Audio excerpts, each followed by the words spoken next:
So I got a late start. I wasn't thinking about recording this until it was last second, and I was like, I should have recorded this. I should have. But just to kind of catch up what I've done so far, I removed there's 2 bolts here for the side shell. Stark has been phenomenal to deal with on this. My bike has 25.5 hours, and the powertrain unit went out. I called them. They set up a time to get some data logging done. I did it at 11:30 at night because that's what I had available. They connected to the bike, did a couple things. It was about 15 minutes. They diagnosed that it needed a powertrain unit.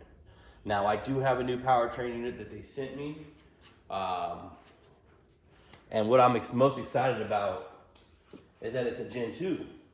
My original bike that I bought was a Gen 2, and whenever I had an issue with the powertrain unit on that bike, Iron Pony gave me a Gen 1 bike instead. Now I wasn't up on it, knowledgeable enough to know the difference, but I took it because they gave me a brand new bike and mine was 2 days old. So it made sense to me. Looking back on it now, worst thing I ever did. Even when I tried to trade the bike back into them, they tried to give me low value for it as if it was a Gen 1. Even though I bought a Gen 2. So kind of upset about that, but you live and you learn. Luckily, what Stark sent me was a Gen 2 powertrain unit. So I'm pretty happy to have the Gen 2 powertrain unit. I got to remove all the Gen 1 wiring. I've started to. I got the connector here off. Subframe comes off. I'm getting ready to take my headlight off. I did this headlight myself. It with a RC battery. It's got a 3-cell LiPo. I stick right here in the side of the subframe, and it's got an E-ride light that I mounted on to the E-ride bracket. And instead of the E-ride bracket lays flat, with this I stood it up perfect. I widened the bolts just a smidge, but other than that, it fit perfect. I got good control over where I want the light to be, and this is way better headlight than anything that comes on a dirt bike. So that worked out flawless. I got to get a street light set up if I keep this bike. Not sure what I'm gonna do, if I'm gonna go to the EX or keep this one. Now that it has a Gen 2 powertrain and it's such low hours, might hang on to it. I'd like to build a race bike. I had talked about building an Ultra V. I don't know, everybody says whenever you start talking about what's the best woods bike for the electric side of things, it's always gonna come back to the start. Maybe I should get some tires or do some upgrades on this, but we'll move forward.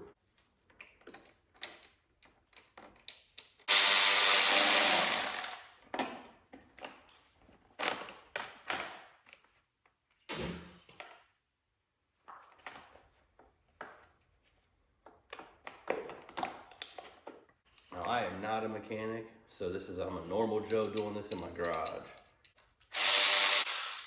You know, you watch them take apart this amazingly clean Stark, and I do a pretty good job of it. I think I wash my Stark too much, honestly. I don't like it dirty, but then I see it like this and I'm like, oh, do I really do a good job washing it? Right now I'm taking off the wiring harness that goes up through the bulkhead. That's where the connectors go for the adapters for the Gen 2 to Gen 1 harness.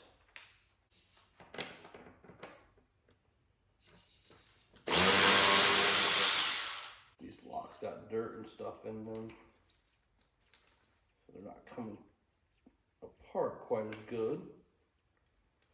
This stuff's got to be watertight too, because this thing's waterproof. A connector. I'm going to go through here and do the fan and the water pump. Then I'll pick up my smartphone. This connector's in there in a weird spot.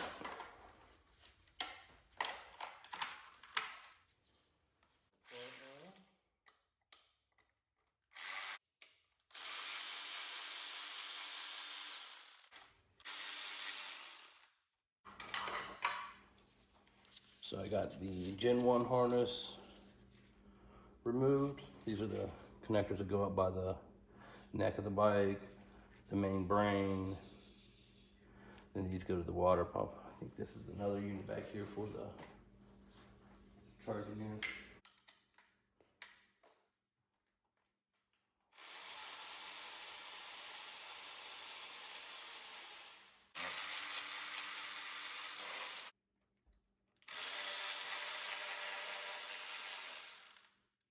think that back one's gonna be the battery bolt that holds it all together.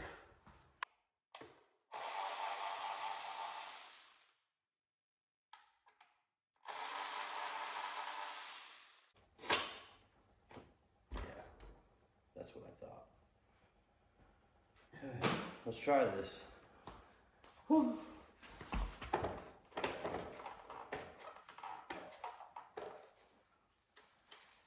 See if there's a middle bolt that I'm missing.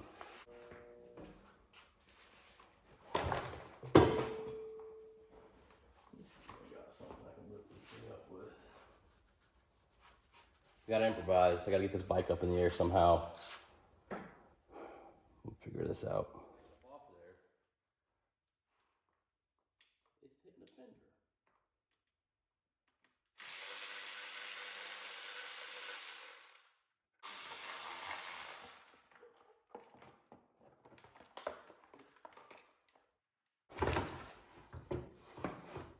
There we go.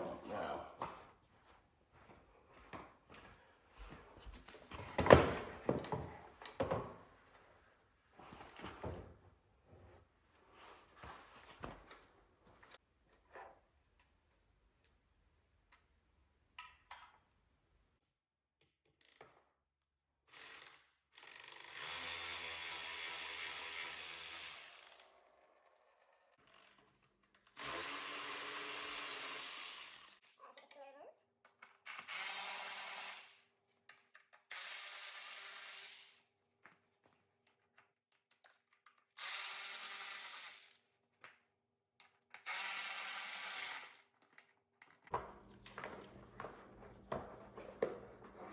I gotta say, this has come apart pretty easy for the most part. The battery was a little goofy, but I've actually gotta say, I'm not too upset with the way it came apart.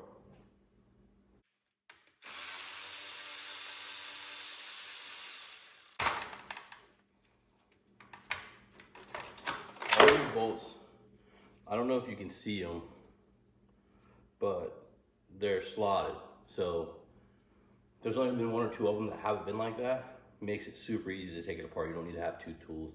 The battery, you did need to have kind of a through bolt, one on each side. The shock out of the way.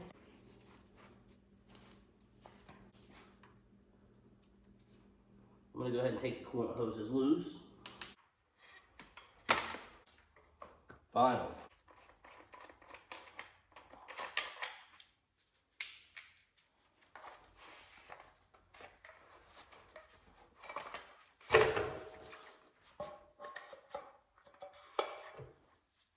That just came off like I already had it apart.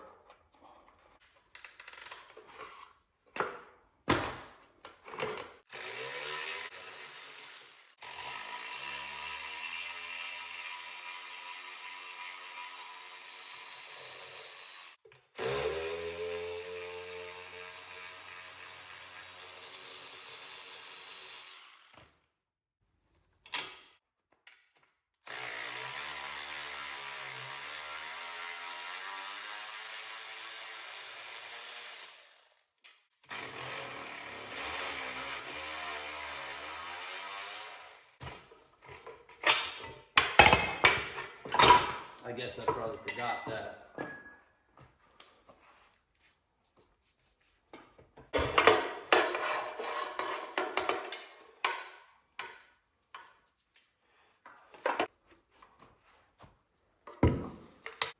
Right, we finally got it completely taken apart.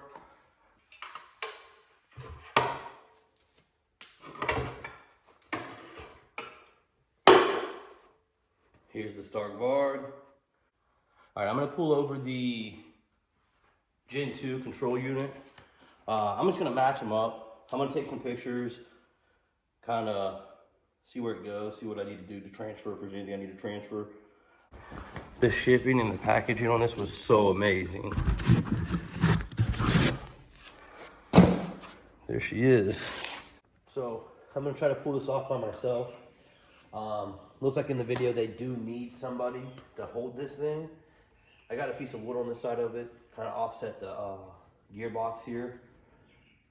Hopefully it works. We're gonna give it a shot. I tried it without it earlier, and it just didn't seem like it was going to work unless I could find a way to stabilize the powertrain unit too. So I'm going to give this a shot.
I set the factory start torque wrench to 45.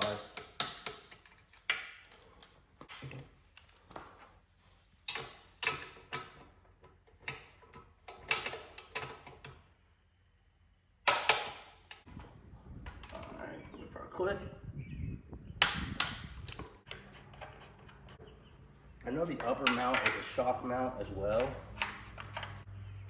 It came for kind of a pain to get off. You got to put them in there and spin them and then clamp from a different area. So it just seemed like it was a lot. Same thing over here, just once I get it, I got to rotate it.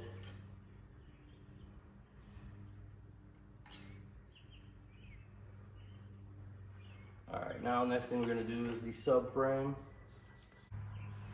They make it super easy for you. The bottom shock bolt is smooth on one side, round on the other. The top, smooth on both sides. It only fits one way. So it's super cool that they did that.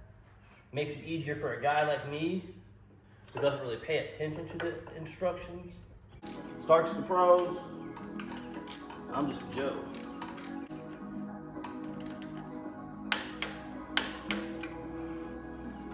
Right, the shock is in place.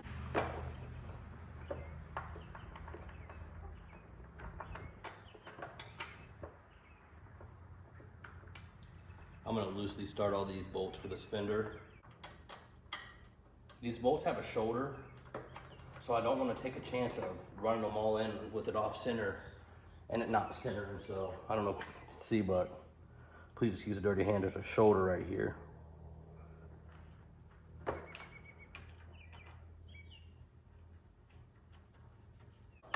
I'm going to run them in with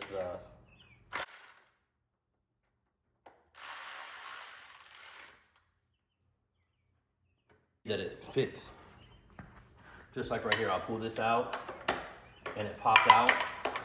That guarantees it's centered up. I've already got it started by hand, so I knew it was lined up on that side of things.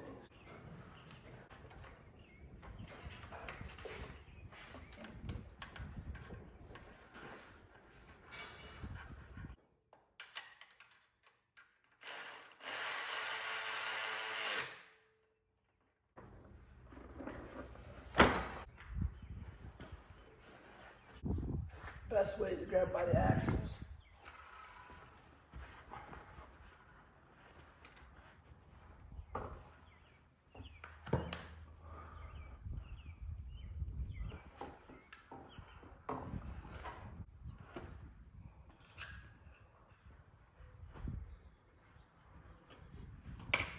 They're close. That was a much better sit on there.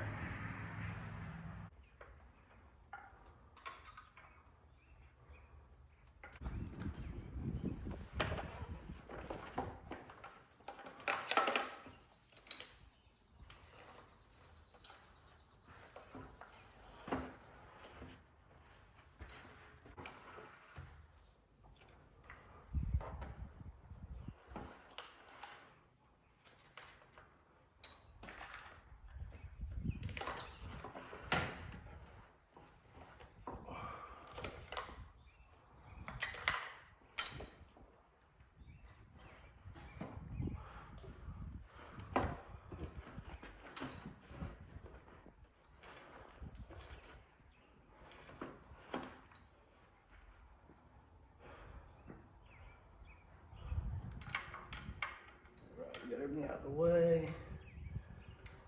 At least it looks like it.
All right, guys, moment of truth. Fingers crossed.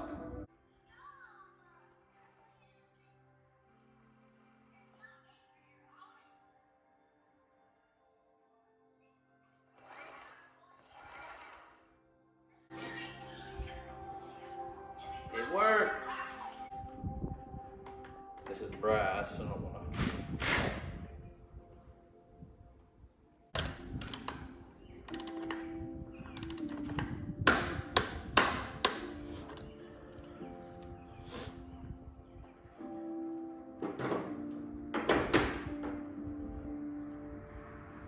I'm so excited to add this thing back together.